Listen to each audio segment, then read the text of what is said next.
I've been playing outdoors since I was a kid, standing by the front door at around 2 years old, hollering, side, side, side, trying to get my mom to let me go play outside.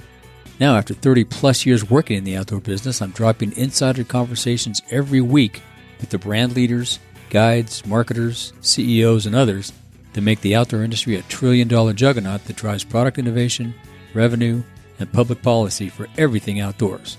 I'm Rick Sayes. Welcome to the Outdoor Biz Podcast. Hey everyone, welcome to episode 435 of the Outdoor Biz Podcast, brought to you this week by Oru Kayak, high-performance folding kayaks for all types of paddlers. Today I'm talking with Barry McGeough. Barry is an applied innovation Fortune 500 leader, delivering high-impact solutions to global multi-brand verticals that drive exponential growth to some of the world's most iconic brands. Hey Barry, welcome to the show. Thanks, Rick. Good to be here. Good to be chatting with you. Sorry we had a little bit of technical difficulties getting all connected up. I got a new iPhone, I got a new laptop, I got all kinds of new stuff, and it's just sometimes it throws you a curveball. You know how that goes. Exactly. We all do that, right? Yep. Let's start with the most recent outdoor activity you've been on. What was that? Well, so I was thinking about this, and this one's a kind of a real doozy. It was not your normal sort of like I went for a hike in the front country. A friend of mine just had his 60th birthday, and my favorite ecosystem is the Channel Islands National Park. So he got a boat. He went all out. He said, "I don't want stuff. I want to take 30 of my friends out on a boat on the Truth Aquatic and go out to the Channel Islands for 4 days." Wow. So I was the camp cook. And because cooking is my blood sport, I like to do that. And so I had just got back from China. I was super jet lagged and I had my dive gear. And I said, the first day, I'm not going to dive. I don't really feel like my head's in the zone. So the second day I was like, I had to dive. I had to like get my money's worth out of the equipment. So I went down and I did two things that I've never done before together. Like I can walk and I can chew gum, but I'm not really too sure I can do both. So it was kind of the same thing where right. I had my son gave me a dive, a gun, a new spear gun. Oh, wow. I've done like Hawaiian sling, like snorkeling, I've done 100 dives, but I've never dived with a sling. Oh. Sorry, with a gun. So I went down there and it was stunning. I mean, it was classic kelp forest, California. The sheep's head were everywhere. Wow. It was on this coral wall. And so I tried to take a shot for the sheep's head and it bounced off and I was lame. So I said, okay, I'm only going to do something which I know I'm going to get a fish, because I, as camp cook, had everything ready on board for ceviche, everything. Yeah. I had citrus, I had tortillas and chips. I was like, I'm going to serve ceviche. I'm going to get a big 20-pound like pizza. So I'm down there and one that comes right by my face and I'm an inch from it. And I just went straight through, nailed it. And then it went kind of to ground. Nice. I tried to find it and it wrapped itself around a kelp tower. Oh. And so in the excitement, I think my regulator got knocked out of my mouth and I aspirated some water and I came up and I was a fully distressed diver. Oh, wow. I was freezing and I wasn't drowning, but I wasn't not drowning either. And so I did the distressed diver thing. The captain was actually in the water. He got me, put me on a board, and I was kind of wheezing and coughing up things, which didn't look amazing. And so long story short, they're like, you don't have to leave the boat, but you can't stay here. Like, so they called the Coast Guard. Wow. And I got medevaced on a Coast Guard basket off Channel Islands. And I never got the fish. And they never did the ceviche. Oh man, that's too bad. But it was a real doozy of a last outdoor adventure, and I did that like, I don't know, it was like 6 weeks ago. Well, had you ever had that experience before diving? No, and here's the thing, and maybe this is a parable for the rest of our conversation. When you get really comfortable with something, Bobby, 100 dives, over 100 dives, and I remembered everything about diving except for the fact that I was underwater. The most important part. It was unbelievable. Yeah. Well, that goes to show that you're very comfortable in the water if you forget about that, right? Yeah. but I'm Gee. not going to forget again. Wow, that's a crazy story. You're And lucky. my wife heard about it on Instagram because I thought it was a big joke. I took a picture of me in the basket. She's like, "What the actual f?" Like, I was going to ask your ETA, but now the whole world knows. So everything was fine, and I had Yeah. to stay overnight for observation, and they were afraid of dry drowning and stuff like that. But none of that dire stuff happened, and I'm here to Wow. tell you. But yeah, I think we have to think about these things as parables to what we do in life as Yeah. people, as leaders, in our day jobs. So it was Yeah. fascinating, and a real a respect for the ecosystem, and a Yeah, respect it for. kind of probably reinforced your respect for the environment and the frequency at which you do some of these things. I mean, sometimes you go out, like you say, you've just done it a million times. You don't think twice about it. And that's when you Yeah, get into trouble. Yeah. that is for Wow. sure. That's got to be the most harrowing, exciting outdoor story told on the podcast right out of the gate, I think. Distinction. Thank you very much. Nice, nice. Well, let's shift gears then and talk about your work experience. We have a lot of questions to go through. This is going to be a great conversation. So, as someone with experience at Google and PVH, these are two very different corporate cultures. How do you navigate the dynamic landscape of digital innovation and brand growth in the outdoor industry? So I come from, I'm a sort of an unrepentant product person. Mm-hmm. My path has really been through making things. Mm-hmm. Tents, sleeping bags, backpacks at the North Face, making footwear, making goggles and swim gear at Speedo. And I started into innovation because the way I was able to make sure that the brands that I was responsible for the growth of can maintain their competitive edges was through having advanced concepts and innovation. And the farther ahead I got, the better the brand got, because I was managing a pipeline of new ideas through athletes and solving athletes' problem. So, like our sponsored athletes at the time at North Face were now super famous. Jimmy Chin, Conrad Anker. It was before Alex Honnold was signed on, but we had a lot of really legendary climbers, Renan Ozturk. And so the way we had solved problems is we listened to what the athletes said. And we said, oh, we can solve for that. So when I think about innovation, I think about it from the lens and the perspective of supporting the core business. And so what we quickly realized is that when I started doing more innovation projects, we realized that everything is digital. Nothing isn't digital now. Mm-hmm.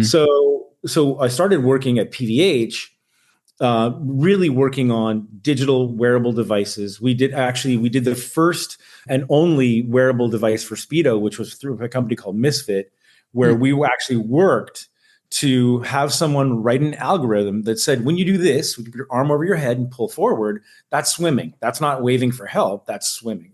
Waving for help, that's Channel Islands. Right? So it could do a lap counting, right? And that was really, really cool.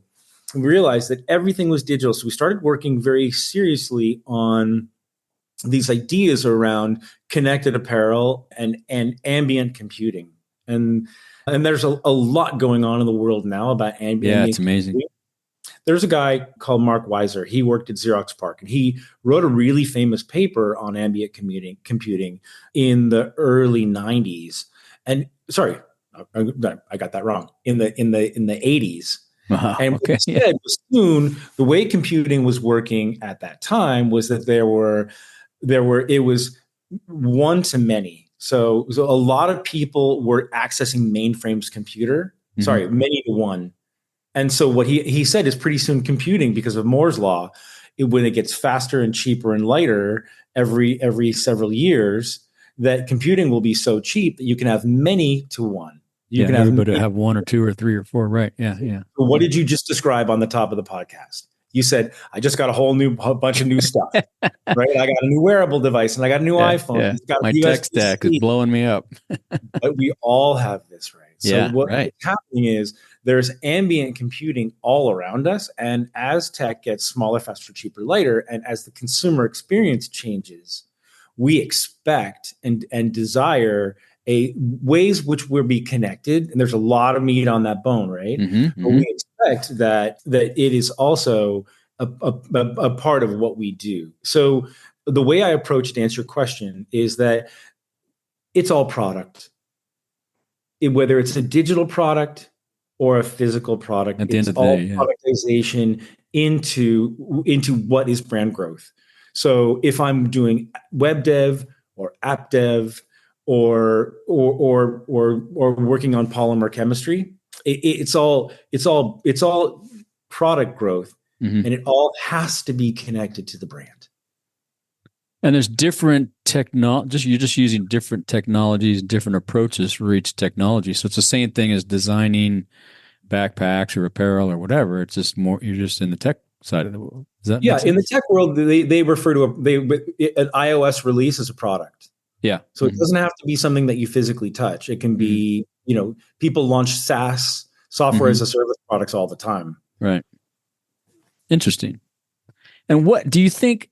I'm gonna go off script a lot probably when we talk. But as we talk about my new iPhone, my new MacBook, all the new things that I got, is there going to be a point where we're going to have less of those things as opposed to more?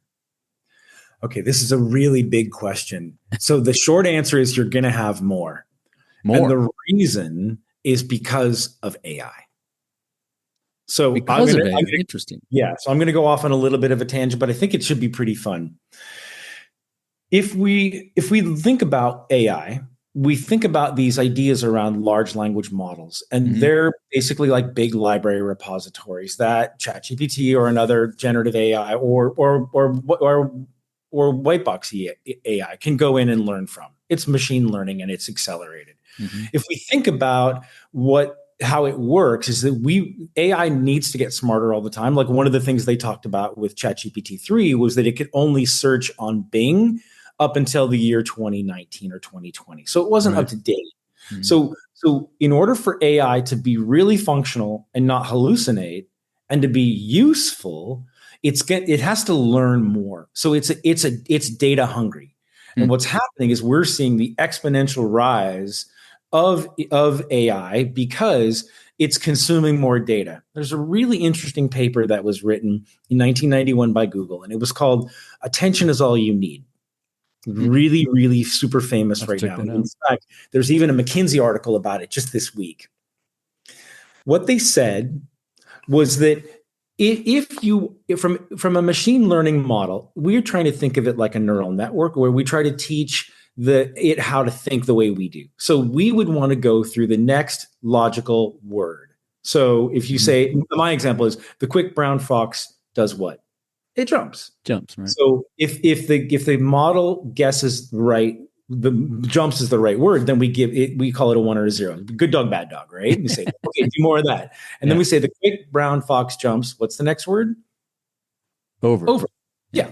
So we were trying to teach these large language models and machine learning one word at a time. And these people at Google, they said, no, you've got it all wrong. Don't jump to the next word. That's going to take you forever. Jump to the next thought, the next concept, the next idea. And if that idea is wrong, then do good dog, bad dog. Yeah. Right. Interesting. So it's really, really fascinating when they started thinking about, and that's what a transformer is. So they built transformers that could think about the next logical thought. And so GPT is generative pre-trained transformer. That's what the T is. Gotcha. So when they started doing this modeling based on the transforming technology, it got really, really fast. And it got really, really smart. So then we saw the exponential rise of AI. So to answer your question, and I know this is a bit of a diversion, but I hope it's fun. No, this is good. What's happening right now is AI is about to eat the internet. There will be nothing more for it to train on when we get words. But words are what you and I think of as language. Yeah. AI thinks of everything as language. Genetic code can be language. Music can be language. The stars in the sky can be language, right? So everything is language. Audio is language. So when ChatGPT they launched Whisper last year. It was a way to transfer radio and YouTube videos into words that could be digested by AI. It's if AI eats the internet and there's nothing more for it to train on, it's going to be really data hungry. So, so what's really been put forward is that we're going to see a lot more wearable and a lot more devices around us, and they'll be ambient, like Mark Weiser said, Gotcha. and they could be super silly. They could be robots to help you change your diapers. They could be sensors on plants that judge how plants use water. That's all data. Wow. So, yeah.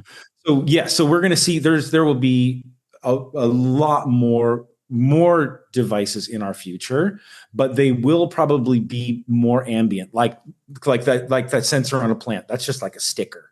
There's so like some of the wearables that we already have, the things you wear to track your steps, to track your running, all those kind of things. Interesting. There's a super interesting company called Wiliot.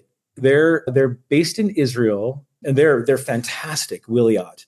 And what they do is they have a sticker, and that sticker is basically mostly an antenna, and it uses ambient energy from your phone to power a Bluetooth antenna. So it can gather data on whatever it's on. So it requires no power. They're really, really cheap. Wow. You could put it on a bottle and it can tell you how full it is. You can put it on a shipping container or a box in a container, and it can tell you the ambient temperature inside the container for spoilage for food. The data that something like Wiliot will be able to is already collecting for us will become data that's useful in many applications. So, do you think it's possible for them to make it all? Like the iPhone's pretty powerful these days. I mean, I was my first Mac was one of the original first Macs way back in the day, and that just exploded, and now it's all on your phone. Do you think that some of this technology will be able to be incorporated into a thing like our phone, so we won't have 6 things I'm wearing? It'll be 2 or 3. So there's a couple things that are coming out right now. So I talked a little bit about large language models. What's really happening right now, and it's only been a year, so this idea around exponential technology has really changed. The exponentially ness of it. Right, changes fast too, right? I'll bet. Yeah. We're a year ago we were talking about large language models. Now we're talking about large action models. So if you've seen, there's something called the Humane Pin. Humane Pin is something that is almost like a touch device you'd see on Star Trek, right? Okay. It's got a camera on it. It has a light, so you know you're being recorded, and you can talk to it, and you can talk to AI, and you can ask questions, and there's no hands. What it does is it actually has a display screen off the green light that if you cast it onto your hand is now the screen. It's not in your body, but it is on your body, right? Yeah. So it will do many other things. There's also one I can't wait to come out right now. It's called Rabbit R1. It was the really, really big talk at CES, and Rabbit R1 is push to talk to AI. Way more than an assistant. You can ask questions. You can ask it to manage the accounts that you have access to, whether it's your Resi account or your Trivago account, or it can arrange. It can connect you with people. It can do itineraries. It can manage your day. It can excerpt. Get me a clip of a cat dancing on walking on the water from Midjourney and send it to my email address, and then it's in your inbox. So these large action models will be, when we're taking these multimodal functions of not just using text, but using text, video, images, and all these things, and then turning it into something which makes it easier to use. So the short answer is yes, this will all be on your phone, or it'll be on things which will be a heck of a lot smaller than your phone, and maybe a lot more useful too, and more ambient. Yeah, and it's interesting too that it'll be all voice activated, so you don't have to. Like part of the challenge with the phone or the new MacBook is you have to learn the way the thing functions in order to be able to use it. But some of these things sound like you just put them on and use them. That'd be great. Yeah, that'd help an old guy like me. there's a big way. You're going to see a lot more large action model hardware and software as well. Wow, that's fascinating. Yeah. So back to the questions. Your LinkedIn profile mentions you being a green engineer. Can you elaborate on that? And how sustainability factors into your approach to innovation and business development?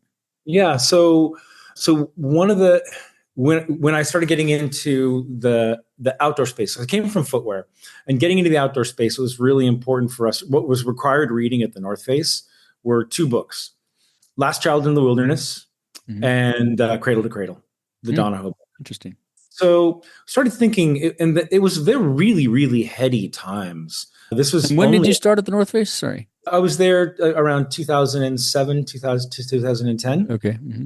So, but we were trying to take on the problems, not just of solving the brand. We were about to get to our first $1 billion and working with people that are now luminary, like Todd Spoleto, who's now Right. the head of public lands. I work for Steve Rendell. They're really, really like legend in our industry now. Mm-hmm. We weren't trying to just figure out how to get over the $1 billion hump. We weren't trying to change the industry. We were charged with trying to change the world. Right.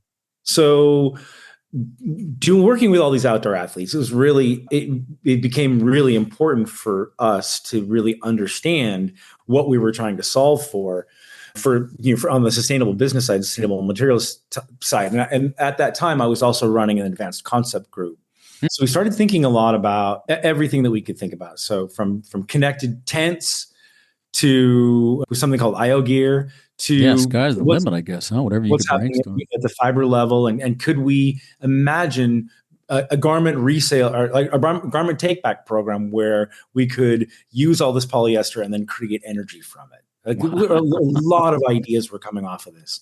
So it's my ethos. But what I think is really interesting is it's now the direction of travel in the industry. And so one of the things, and I'm going to jump around a little bit too, but one of the things that if we take on board that we want, I want to do good in my own life. I come from the outdoor space. Mm-hmm. I love the outdoor environment, backpacking, diving, Channel Islands, national park restoration, like the kind of things on a volunteer basis.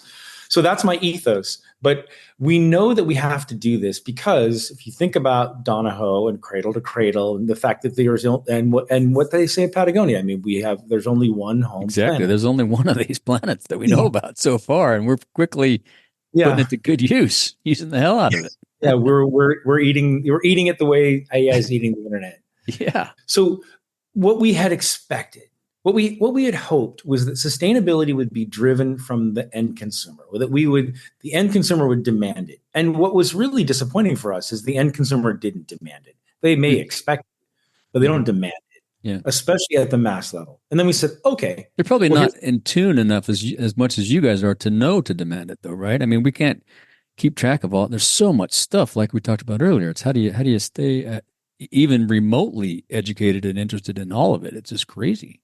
And we are a consumer culture.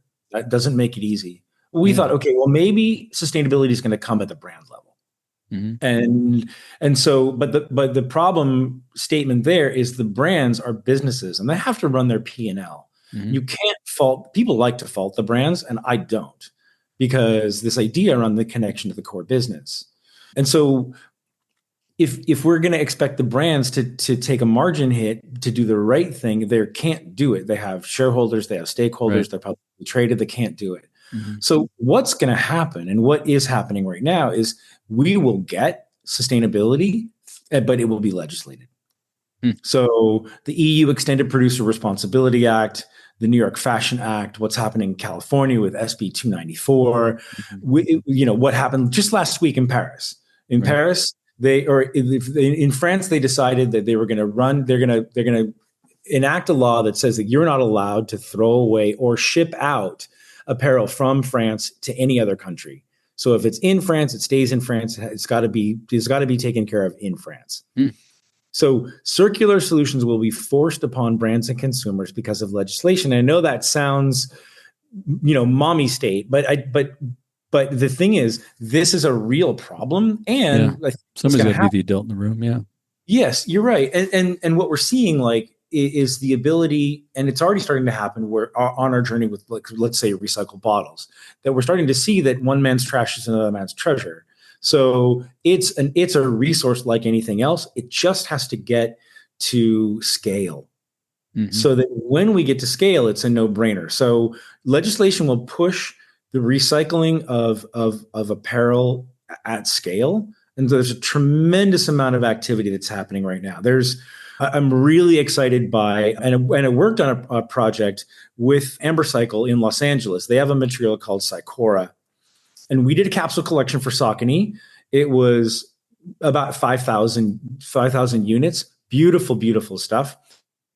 was one of the first branded collaborations where they have chemical recycling of post consumer apparel. It was about 30% content, and it went straight into fiber and then went straight back into garment. So really, that was 2 years ago in Saucony. Wow. There's a company called Peter Majernowski. He was a candidate for the Prince William's Earth Prize Award just a few months ago. They're doing chemical recycling with supercritically heated hot water. Wow. Just water. And they can chemically recycle post-industrial and post-consumer apparel, and they're setting up factories to do this. Wow. So their business model is to set up the means of production. I'm super excited about what Patrick Frisk just did. He was the former CEO of Under Armour and a good friend and colleague from the North Face as well. I was going to say he was the North Face too, yeah. Yep. And now he is the CEO of a company called Reju, Reju. And they're doing chemical recycling of post-industrial fiber as well, but they're looking to do it at a massive scale. So there's going to be more and more people that are rushing to use this as a resource and not just something to dispose of. So we will get this. We will get sustainability. It may take the better part of the next decade to do, but legislation will drive us there without a doubt. Will it be like a lot of the other development where it starts off slowly and then just kind of like a snowball going downhill, gets bigger and bigger and bigger and faster and faster and faster? Yeah. Or will it continue to be driven by legislation? And we think about this in the ways that there are other adjacent industries that we have to consider, like waste management. Yeah. We think about apparel and footwear and tents, right? Right. Waste management is going to have a really big part of this because they're going to have to do all the sorting. Is it do you get a separate bin? Do you give it to the Salvation Army? How do you sort between poly and cotton? You can take out the lyocell. Certain processes you can't use too much lyocell, otherwise you're not taking out the TPA and MEG that you need to actually recycle poly. So waste management, identification, what's happening at your local dump or trash facility, they will also be part of the conversation. So municipalities, waste management, consumer behavior, that's going to have to change as well. But it'll all be legislated. It'll be a lot like GDPR. Everybody thought, well, GDPR, there's this thing coming. We don't know what compliance looks like. And now all of a sudden we have lawyers in our organizations that are fluent in GDPR compliance. We set up all our websites and our apps to make sure that we are compliant with privacy. It came on slowly, but it's here. And we have to comply. So, interesting. Compliance is going to be a really, really big part of the solution. Yeah, it has to be. Yeah, interesting. That'll make it a little tougher though, because people always hate new rules. We always balk at that, but I think we'll see the need. Is there a specific project or initiative from your time at Google or PVH that exemplifies your role as a brand growth driver? Yeah, I actually would love to talk about something that I did for Merrill actually when I was at Wolverine. So one of the problem statements at the time from Merrill was that with all this talk around circularity, we just had a little conversation about it, around circularity, sustainability, resell, what they would do from to an innovator, so someone who's running corporate innovations, they would come with a problem statement. So in this case, they said, we would like to have a really strong opinion and a really good solution set that puts Merrill ahead as a leader in the circularity space. So what me and the team were able to do was put together a whole bunch of really, really interesting solutions, from light touch to the heaviest touch. Light touch would be peer-to-peer resale of Merrill footwear or apparel. And the heavier touch was really around real true take back. So we work with a company in Kansas that was actually doing physical take back of product. And we set up something called retread.merrill.com. And you can go online. I remember hearing about that. Yeah. Yeah. So what retread was the idea that we would be we had to build the business model and the actual physical logistics. So the business model was send back your old Merrills. We'll give you $20. You buy a new pair of shoes. So we were incenting new sales. Right. We take that shoe out of landfill and give it to us. And what we did is we had a whole physical processing facility where we would inspect it. If it was able to be repaired, we would basically steam clean it, give it a new sock liner because ew, right? Right.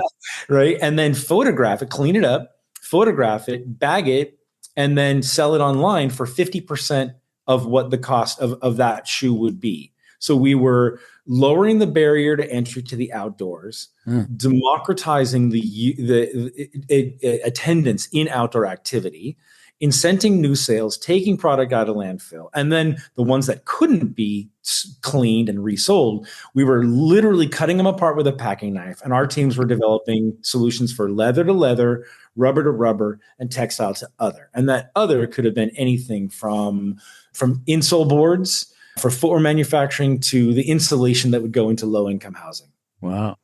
Amazing. So why is that a brand builder? That's a lot of work. We actually did that. We launched in the US and Europe, full take back, logistics, sock layer security, web dev, app dev, and all the actual physical logistics. We had that standing up in 6 months. Wow.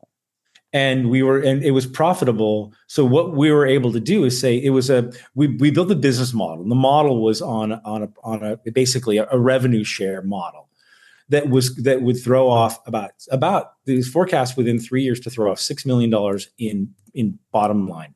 Wow. That would be profit, not revenue. Yeah.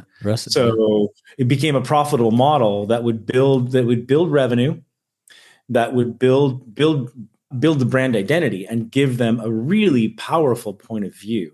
So brand building and connection to the core business. That's huge. And did you try to expand that to other categories or other brands, or just kind of, where did it go? That is a Merrell standalone, and now I can't speak for what Wolverine will do with the model, but it is scalable, and I think that's what's really important. That's a great model. Right during COVID, so a lot of business decisions were affected by COVID as well, but it was a really, really successful launch. That would be a great model to take to the whole outdoor industry, right? It's just like, holy cow. Yeah. And there are other constituents now that are putting together models like that we had to build it from scratch, but there are service providers now that are actually offering this in the US and Europe. And again, get back to that adage that one man's trash is another man's treasure. If we can turn this into revenue, then it becomes attractive because it's a resource, not something to be thrown away. Yeah. Just get right back. But it's like we talked about earlier, as all these things continue to evolve, the revenue drivers are probably going to be the ones that rise to the top and get picked up quicker and more widely than some of these things that are non-revenue drivers, right? I mean, now I would think as a publicly traded company, you're going to be hesitant to go after something that's not going to bring in more revenue, right? That's interesting. And I'd like to speak to that a little bit, just real quickly, because it was where innovation is super interesting. Having come from the product side, I realized that it was a way for me to maintain my competitive edges. And so, but I realized that running innovation is different than running a business and a seasonal brand, because you have to think about things in horizons, right? And classic innovation thinking is you have horizon 1 to horizon 4. So Horizon 1 is recycled polyester from water bottles from Unify, and Horizon 4 is quantum computing. What do we do with all those things? What I realize, and I think one of the fatal flaws of innovation, is when it's not connected to the core business. So I've developed a methodology that really works around what I refer to as applied innovation. It's always connected to the core business. It's always generating revenue and profit. So it's different than Horizon 1. It's not just saying I'm going to go to my current factories and ask them what new thing did you see today? Yeah. It's really informed by adjacent industries that are doing other things to be aware of what could be potentially commercial in the auto industry. If we're looking at foams for footwear, they make a lot of foams. Yeah. So, but we're not aware of them because we're in our bubble. It's really about getting out of your bubble, but always making sure that everything that we do from an innovation perspective is useful, not useless. I tell everybody all the time, what I do it's not an art project. It's not a science project. I'm not a research agency. I don't work for a university. What I work for is a business. We Yeah. want to solve business problems. Yeah. So we want to make sure that we're responsible for the brands that we support, create revenue and profit. And hopefully, if we're lucky, we can change the industry and maybe even change the world if we're also paying attention to all these other things around countervailing legislation, sustainability, and things that we want to do that match our personal ethos as well. And it's multidimensional. You're not just looking at one or two, like you say, one or two aspects. You're looking at the big picture of all the things, how they tie together. I love that because I think that's really what it takes. If we just look at one thing at a time, like whatever you're doing, you have to think of all the impacts, not just one or two or three. That's fascinating. Good for you. That's awesome. Thanks. Thank you. Yeah, that's very admirable and impressive. Thanks. It's a lot of fun. I'll bet it's fun. Yeah, I was going to say, yeah, it's very fun, I'll bet. So what inspired you to become involved with the Sunflower Mission Board? And how does this, let's start there. What inspired that? That's a great question. So I've been able to, I believe in the give back. My sons and I talked about the Channel Islands earlier. As they were growing up, we were part of the native Santa Barbara Native Plant Restoration Project here. So I would take them and we'd work at the research station and take out non-native species and really plant native species so that we could take care of that ecosystem. I also volunteer for NOAA. We do a trash cleanup on the Channel Islands. We do that twice a year. But I kind of wanted to do more. So my wife's from Vietnam. And we got involved with a really, really amazing agency. They're based in, and it's more like a family, from a woman named Ko Yui Luan.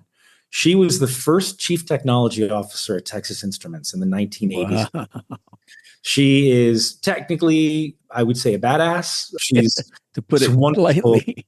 Wonderful and powerful leader, really an amazing person. And so we were fortunate enough to be able to volunteer on a school building trip in the Central Highlands in Vietnam over the summer. So it's a really amazing community. It's not a charity. They believe in education and the power of education, especially in STEM, to improve lives. And they have a feeder program that not just improves the education level of children in rural Vietnam, but actually is able to pull them through on a scholarship basis into university and country, and then hopefully the people that move through the organization will actually be educated here. Wow. To be Stanford educated or USC educated in Very STEM, cool. to be young leaders in their community and in the industry. So I love the fact that it's extremely hands-on, that it is not a charity, but it's a 501(c)(3). They have the ability to change lives. And I do believe that what I've learned from Google and working on the tech side is that STEM is really important, even for people that don't think it's their day job, because everything's digital. Nothing isn't digital now. Right. So I'm really proud. I was just nominated to the board about 6 weeks ago. So very cool. Yeah. It's a super proud moment. And it's an amazing group based down in Houston. So sounds like it. Yeah. How many of those kids that finish go back to Vietnam and do work there versus stay here?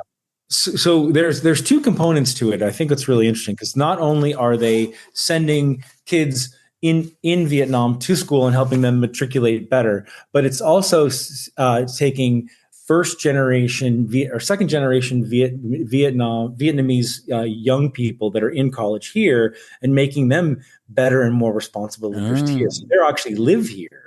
And they're actually part of these are people that are in their 20s that are on the board of directors that are making board level decisions around how to grow a not-for-profit education-based business. It improves leadership on young Vietnamese American kids or American kids whose parents are Vietnamese here to be better leaders here. So they're already here.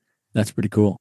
Yeah, it's amazing. I love the fact that it's very well constructed. Yeah, I'd never heard of that group. I have to link to that in the show notes for sure. I'll have to check that out. Seems like we're kind of bouncing around here a little bit. In your experience, what are some of the key challenges facing outdoor brands in terms of sustainable growth and innovation?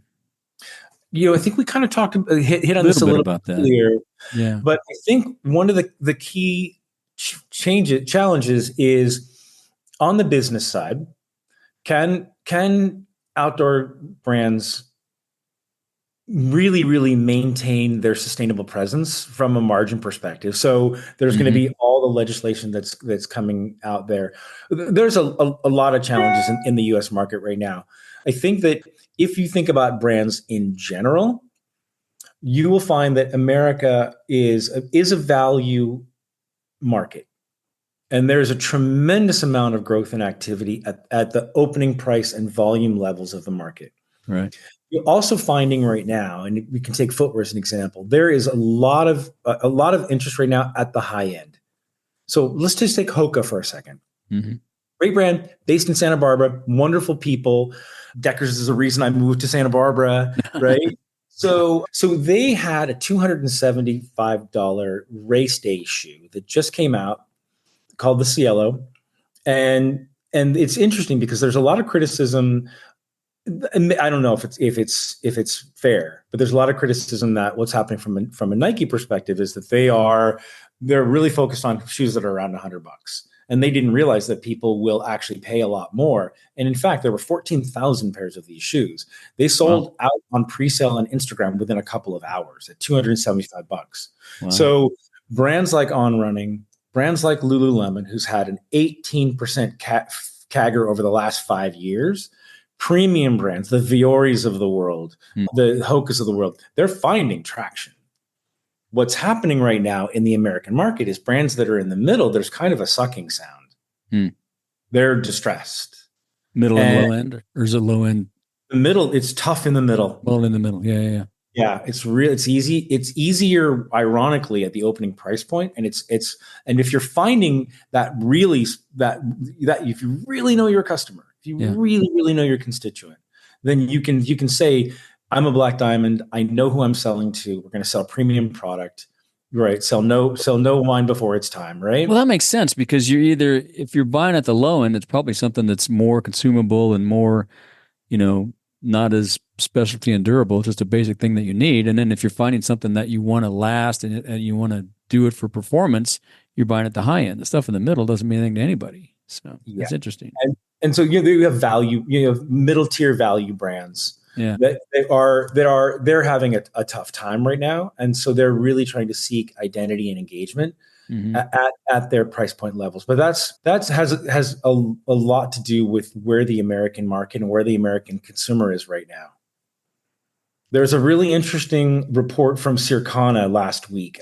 If you know Marshall Cohen, he's fantastic on stage. Yeah. And so what he said was super interesting because he was talking about basically the general macroeconomy is very strong.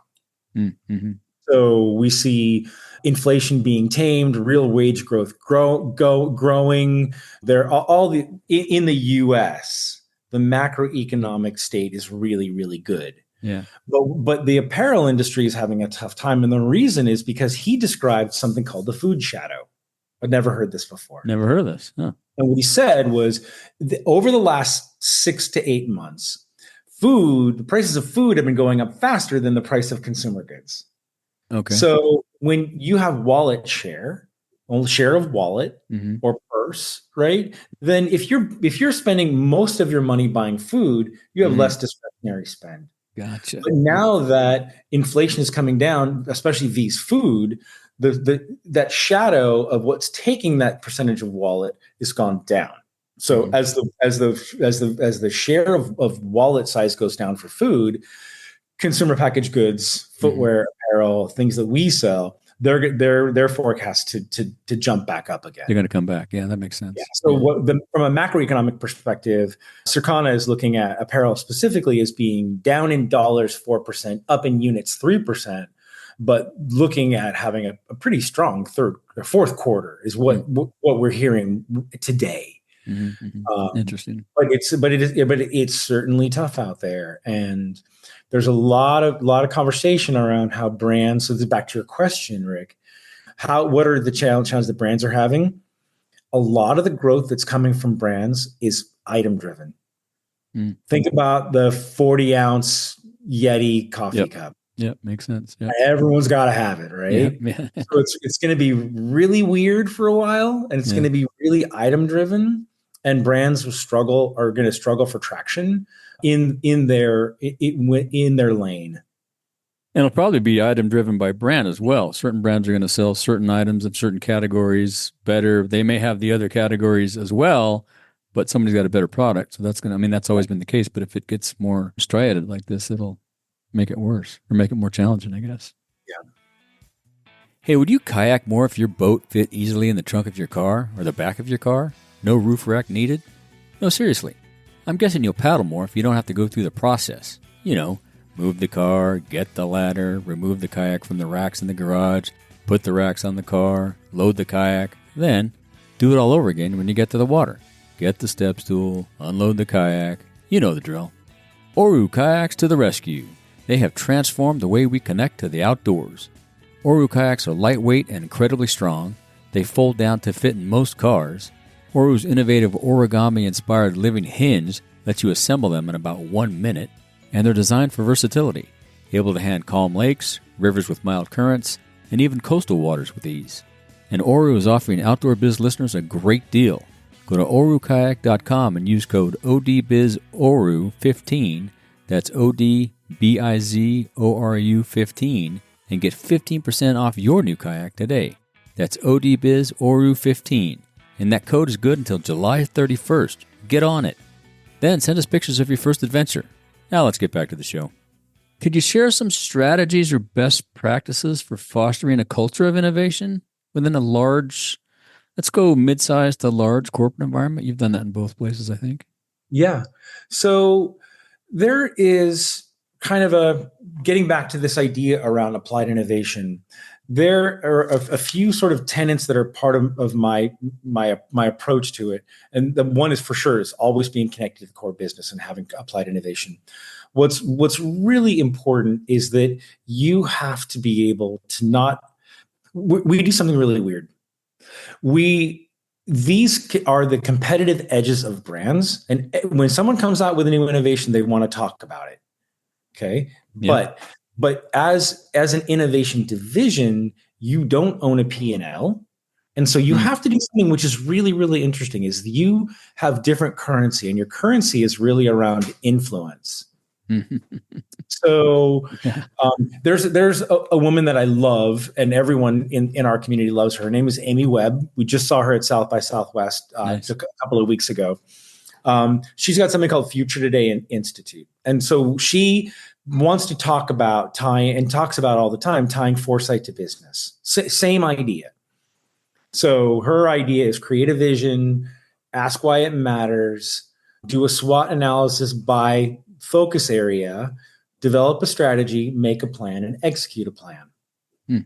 So that is very, very straightforward. And we all have a version. My version of it is a little bit simpler. So I believe that there's 3 aspects to driving innovation into any business. And you have to do 3 things, only 3 things, but you have to do them all at the same time, right? Yeah. You have to have a pipeline of good ideas. Yeah. Imagine a Venn diagram, right? Yeah. Yeah. A pipeline of new ideas, and that has to be robust, and it has to have good ideas coming through it all the time. And then you have to have a way to execute those ideas, just like Amy Webb said. You have to have a way to commercialize it so it doesn't stay an art project. But the third thing is the thing that everybody forgets. And that is to socialize the idea. So if you think of it as a 3-legged stool, if you knock one leg out, it falls apart. So if everybody wants it, if you socialize it really well, and you have a really good process, but you have no good ideas, you fail. Right. If you have a good process and everybody wants it, but or good pipeline, but no process, then you don't make anything. It's not connected to core business. And if you have a really good pipeline, and if you have really good process to make something, but nobody wants it, you also fail. Yeah. So the idea to build a culture of innovation you have to go in with a tremendous amount of humility. You cannot be the smartest person in the room. Yeah. You cannot rain on someone's parade or tell someone how to run their business because they have different problems than you do. And you have to use influence, and you have to really, really listen. So it's really, I think of everyone that I work with in the innovation space when I'm supporting multiple brands like I do now, is that they're my internal clients. And I have to make sure that I'm solving their problem, not my problem. Yeah. My problem doesn't make a hill. It's not a hill of beans, right? It doesn't amount to a hill of beans. What matters is, am I solving their problem? Am I listening to them and letting them be the expert? And so I can make sure to get my ego out of the way because I don't really care about my ego. What I really care about is super high impact stuff. Yeah. I want to change the world. Yeah. And the end game, the whole thing, if the whole thing goes to market, everybody wins. Yeah. If I got my portion done and we don't get the rest of it done, then nobody wins. Yeah. And that's where the culture part comes in, because then you're fostering a culture of inclusion where you're respecting everybody and you're respecting their opinion as stakeholders. And then people say, yeah, I can buy into this because yes, they're not know-it-alls, and yes, they actually bring me things that I asked for because they really listened. Right. One of the things we did at the North Face was brought them a whole bunch of ideas. Once a year, we'd have an innovation fair, and they would say, I got nothing from that. I said, how could you do that? We talked to the military. We talked to DARPA. Right. We talked to doctors. Right. They said, somebody already did it. It's too late. It's too expensive. There are a million reasons why. Wow. Because we weren't connected to them. We were we were in our own world. So I had to learn. And that didn't create culture. People were pissed off. Yeah, right. Pay you all this money. You bring us ridiculous ideas. We can't afford them, or you're not on our seasonal cadence. That would have been great. We just finished spring. We're not going to do spring for a year. Right. So talk to us in 6 months. So it's fascinating. This idea around connecting to the core business does create the culture, and then people you're selling something people want to buy, right? So how do you approach the integration of all that? Because that's the key component, right? You can do, like you say, the three-legged stool. Everybody can have a great leg, but if it's not all integrated, stool falls over. And that's where the business process comes in. So really, then you get into the brass tacks of calendars, time. What does execution look like? What was interesting is our most powerful constituent at Wolverine was our product development team in Asia. Let's say, for instance, someone will come out with a version, like they're a company that did great stuff. They're still doing great stuff. A company called ISA, a really beautiful tanner. They're big in the industry, and they came out with a material that used all biomaterials, and those biomaterials were using non-food grade mushrooms, like cruelty-free, lyocell, like amazing stuff, 100% bio-based. Yeah. The problem is that it wasn't sufficiently strong enough to be in footwear. Maybe good for wallets, but not footwear. So we would work together with them to make sure that the physical property standards were sufficient that they could be used on footwear. So what does all that mean, Rick? That means that if a designer goes on a website and someone says, I would like to sell this to you for shoes, doesn't mean it's fit for purpose for shoes. It means I'd like to sell it to you for shoes. So our job is identify the need state, right? And identify the opportunity, and then commercialize it. Right. So we brought it up to standards so that when we would present it to the groups, it's see now, spec now. Right. Instead of giving someone something that says, see this, isn't it really nice? You can't have it for 5 years, but it's nice, isn't it? Yeah. And then again, you just make people frustrated. So our job is to take the frustration out of it by understanding some basic science, some physical property standards that say if it passes this level of abrasion or burst or whatever it needs to do, then we can say it's fit for purpose for the business application, which is totally different than me just saying, I found someone that's super cool and they make a bio-based material that would be good for apparel, for our footwear. And they say, can't do it. Doesn't work. Yeah. Too expensive or whatever. Yeah. That's interesting. Yeah. Let's shift gears a little bit. What advice would you give to entrepreneurs looking to break into the outdoor industry with innovative products and service in particular?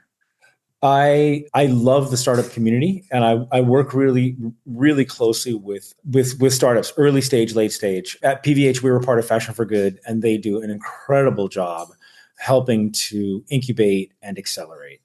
The one thing I would say, if I was going to really, really give some hard pointed advice, is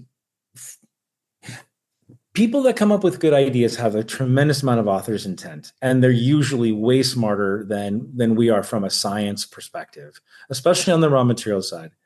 The thing that I think that really frustrates brands a lot is the fluff and hyperbole around the founder's dream and vision. So I would definitely give advice to be truthful, to tell the truth, to be really, really honest with where you are and don't overpromise. But if startups could start, so let me say this a different way.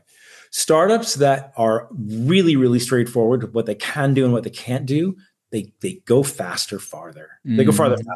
Mm-hmm. So, and it's hard to get away from author's intent. But I also think have someone do your pitch deck that knows what they're doing. Because every one of us has now been through 1,000 breathless pitch decks about changing planet Earth. They're really trying to understand the problem statement. Like we just talked about problem statements of brands, right? Right. Maybe they should listen to this podcast and get a better idea about the problem statements that brands are trying to have. Is they love the idea that it doesn't work in their product envelope from either a costing or performance perspective, and they just want to know when they can get it. Yeah. So be really, really steely about what, and if you can tell the brand what they can expect and what they can't expect, you're probably going to get a lot of people that are quite relieved, and you'll get some fish on that hook. Yeah, and they'll be better able to understand how they can use it and how they can execute. Right? Who was it? I forget who it was that said start with the end in mind. Right? I mean, that's yes, a great mantra, right? Because if you know the end goal, then all the other things that noise that you get to get there, you can weed it out because you've got this super technical or highly focused end goal. So who said that, Rick? I don't remember. Was it? It's on the tip of my tongue. It was in a book too. Gosh, drawn a blank. I'll have to look that up and I'll link to it in the show notes. Good. I'll text you when I figure it out. I have a version of skate where the puck is going, but yes, I think exactly same kind of thing. Yeah, exactly. Yeah. Can you discuss any emerging trends and technologies that excite you in the realm of sustainable outdoor gear and apparel? We've talked about a handful of them, but is there any of them that rise to the top that you just can't wait to see put to use? Digital or raw material? Let's go with digital. Let's go with digital. Yeah. Yeah, so it's interesting. We're in an interesting era right now. We talked a little bit about the rise of wearables and ambient computing. There are people. I do applaud what Outside Magazine did a couple of years ago, where they tried to launch something called the Outerverse, where they tried to gamify the outdoors, which I think that was really, really it was well crafted. And that was hard to execute.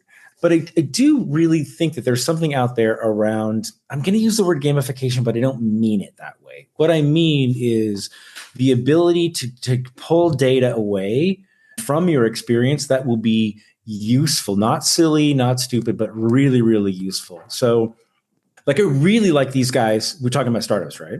Yep. I really like these guys, Dash LX in Flagstaff. So what they're doing is they have a SaaS product that is actually rolled out into Brooks Running Club recently. And I actually had a little chat with Jim Weber about this in DC a couple weeks ago. He's obviously very bullish on it too. What they do is they aggregate the information that's on all your wearable devices, all the suite of things that you mentioned at the top of the hour, right? All my stuff.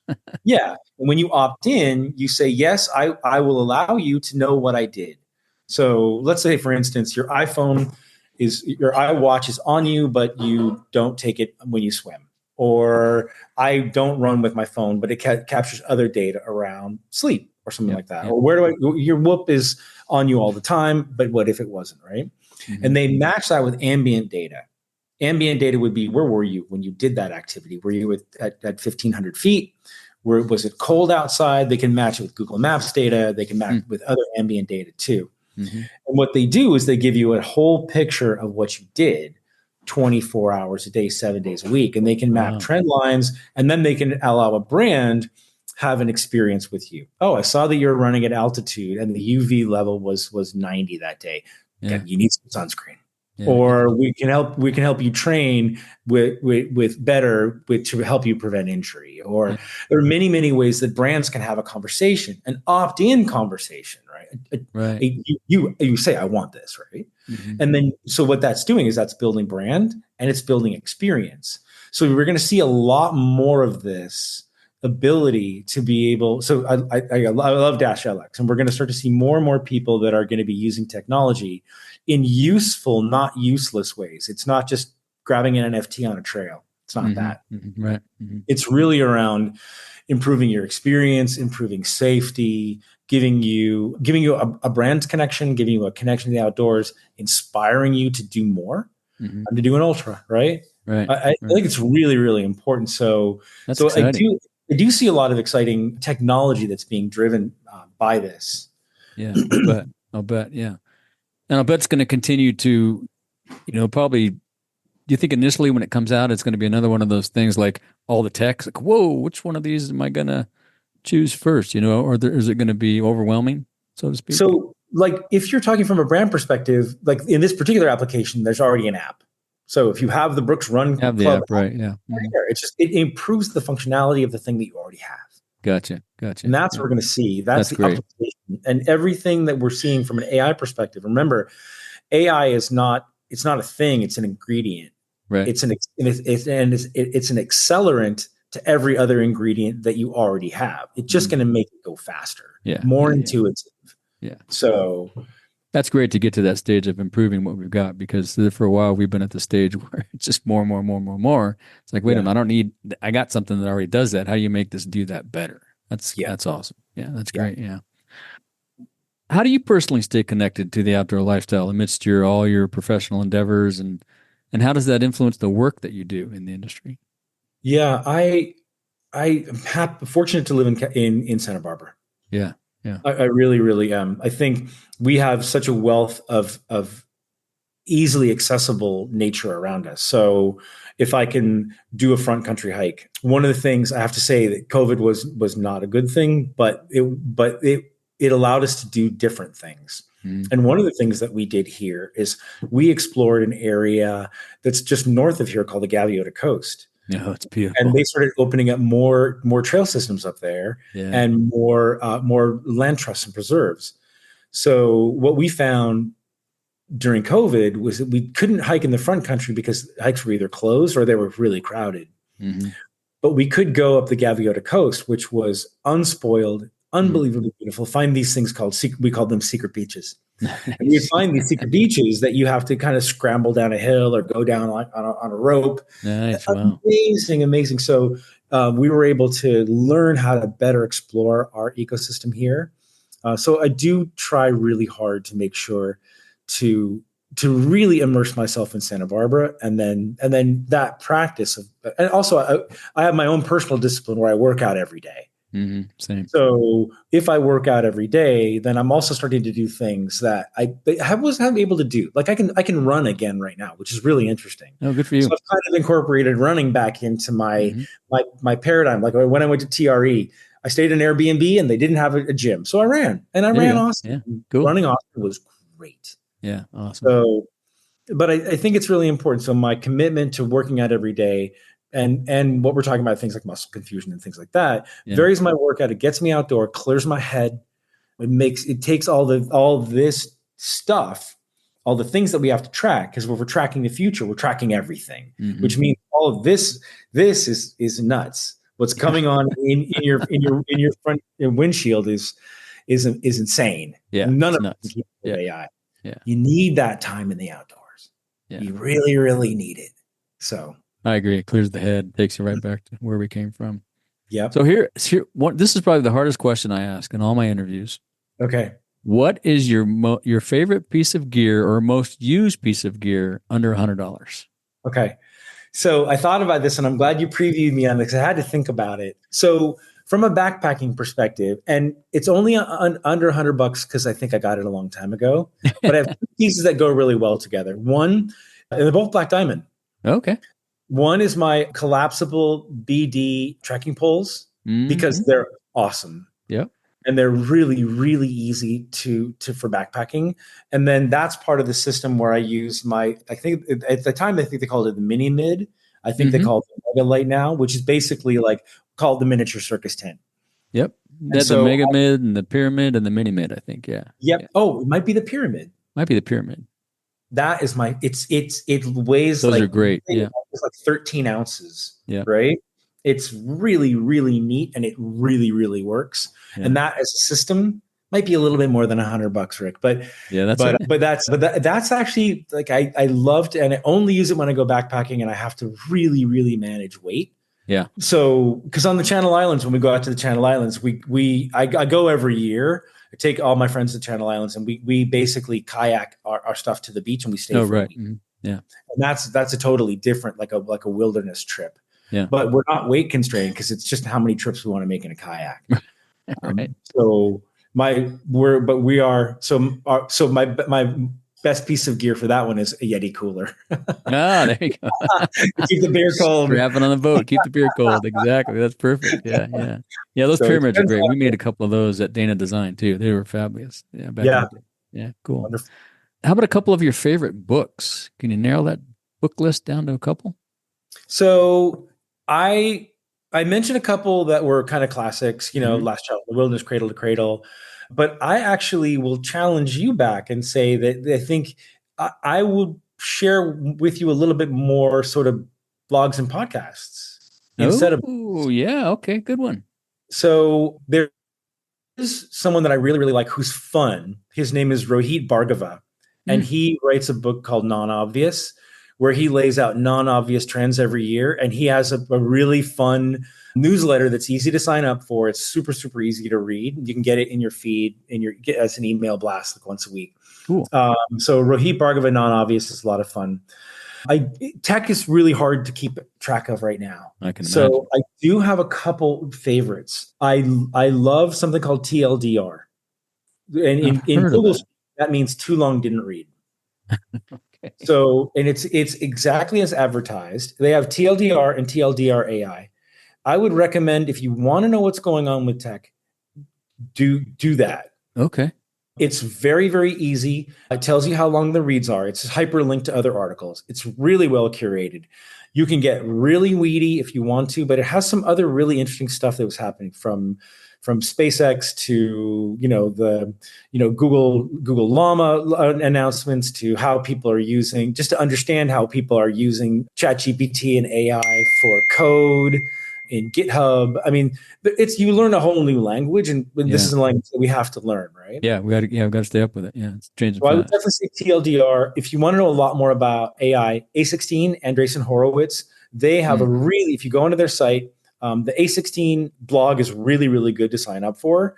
It's a little bit more arcane and takes more time, but they have a really, really good library of what just happened between the last 5 minutes and the last 5 years.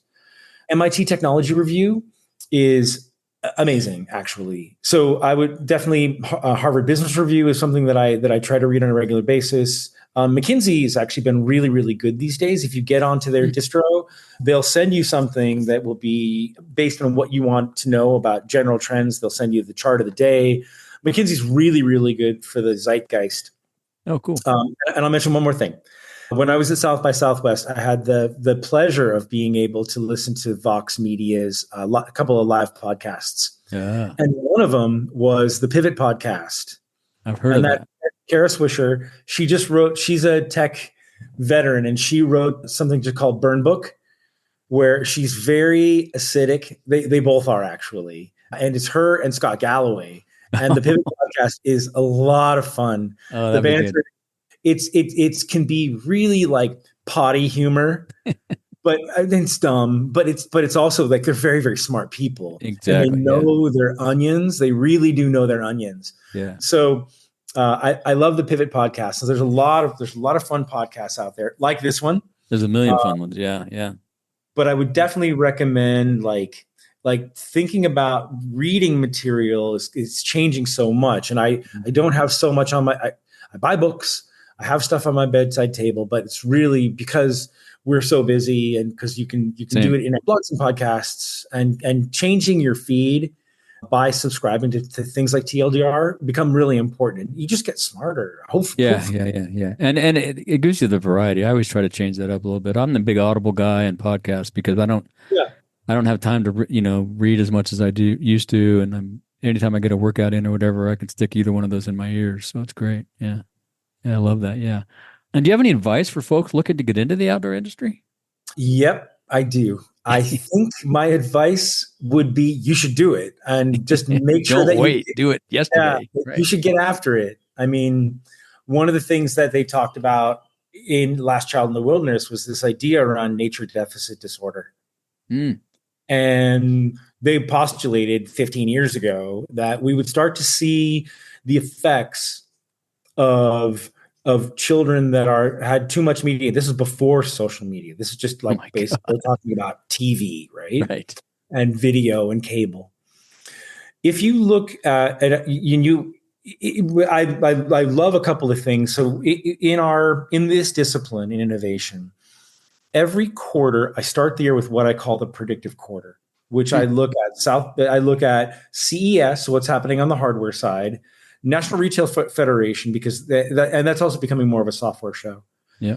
National Retail Federation is the pointy end of technology in SaaS and hardware to our industry, how it's being used. It's everything's AI fueled right now, and that's all anyone can talk about. And then I go to South by Southwest. And South by Southwest is really what I call Davos for the rest of us.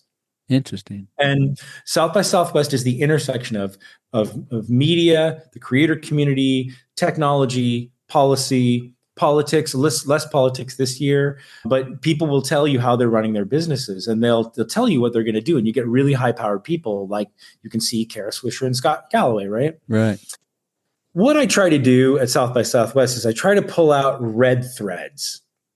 What's everyone talking about that's consistent? Gotcha. So a couple of years ago, it was the metaverse and crypto. And then last year, it was AI and psychedelic drugs. Yeah. This year, the red threads that we saw were the functionalization of AI and the conflict between the need for speed and the human. And I'm calling it Deus ex machina, or is it Deus versus machina? Yeah. As we build this supercomputing capability, then we're building. What's the saying? We have. It's Moore's law, right? We're doubling or tripling or what? Isn't that what Moore's law? We live in a society where we have godlike capabilities and caveman-like instincts, something like that, right? Yeah. So the main things that we saw in this idea around the human in the machine or the human versus the machine is there's one thing that people talked about a lot, and that was where's the human? And the really, really big conversation right now is around mental health and kids specifically who are, whether it's 10,000 followers and no friends, or whether it's the idea that you feel more isolated than ever by technology. You're more connected than ever, but you're more isolated than ever, which means that from a Last Child in the Wilderness perspective, they were right. And so we have the opportunity to be able to bring the outdoors, to democratize it, to make it not scary. Most inner city kids think that they're going to be eaten by a bear. Yeah, exactly. They're terrified. So getting after it and walking the walk in the outdoor space will help solve some of the problems that we're seeing in society that we're talking about at a South by Southwest, where we're saying the mental health community it needs to address this. What happens at schools? Are we developing new drug regimens? Are we putting a psychiatrist in every classroom? What do we do with this epidemic of loneliness in society? And one way we can solve it is being together in the outdoors. Yep. So walk the walk. If you want to get in the outdoor industry, do it fast, invite your friends, get after it, democratize it, make it happen. Yep. Don't wait. Yep. Exactly. I support that 100%. Yeah. Before we sign off, start with the end in mind was Stephen Covey. Oh, yes. We both should have known that, right? Yeah. Yeah. Well, it's been great talking to you. I appreciate the time. I look forward to hanging out again, either Santa Barbara or here. If you get to Bishop, let's go do something outside. Let's get outdoors. Yeah. Sounds good, man. And we'll take you to some secret beaches here. That'd be fantastic. All right. Thanks, Barry. This has been wonderful. Great. Thank you.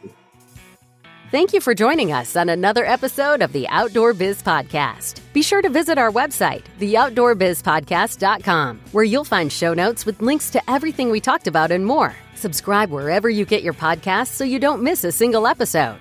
And while you're at it, if you found value in this show, we'd appreciate a rating on iTunes, or spread the word and tell a friend. That would really help us out too. Be sure to tune in every week. And thanks again for listening to the Outdoor Biz Podcast with Rick Sayes.